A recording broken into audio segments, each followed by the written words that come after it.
আমরা কিন্তু কোরআনকে আমাদের বাংলাদেশে কোরআন শরীফ বলি, তো আল্লাহ তাআলা কোরআনকে কোরআন শরীফ কোথাও বলেন। আল্লাহ তাআলা কোরআনকে কোথাও বলেছেন কোরআনে মাজিদ, বাল হুয়া কুরআনুন মাজিদুন ফি লাওহিম মাহফুজ। আমি লাওহে মাহফুজে এই কোরআনে মাজিদকে রেখেছি। এটা হচ্ছে কোরআনের বাড়ি, সাত আকাশের উপরে। আরেক আয়াতে আল্লাহ তাআলা বলেছেন ইয়াসিন ওয়াল কুরআনিল হাকিম। তাহলে আরেক আয়াতে কোরআনে হাকিম বলেছেন, প্রজ্ঞাময় কোরআন, কোরআন শরীফ বলেন নাই। সূরা ওয়াকিয়ার আরেক আয়াতে আল্লাহ তাআলা বলেছেন ইন্নাহু লাকুরআনুন কারীমুন ফি কিতাবিম মাকনুন। এখানে বলেছেন কোরআনে কারীম।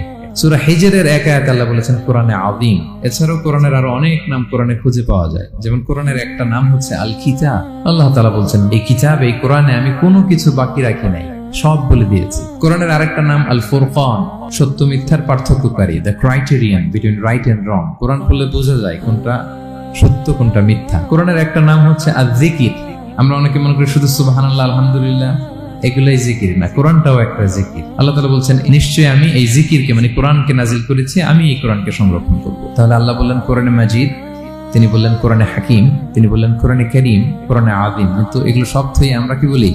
কোরআন শরীফ বলতে পারেন, অর্থ ভালোই, কিন্তু কোরআনে নাই, আল্লাহ তাআলা বলেন। আসুন কোরআন শরীফ বলার পাশাপাশি আমরা কোরআনে কারীম, কোরআনে মাজিদ এগুলো বলতে অভ্যস্ত হই, কারণ এভাবেই কোরআনকে পরিচয় দিয়েছেন আল্লাহ তাআলা।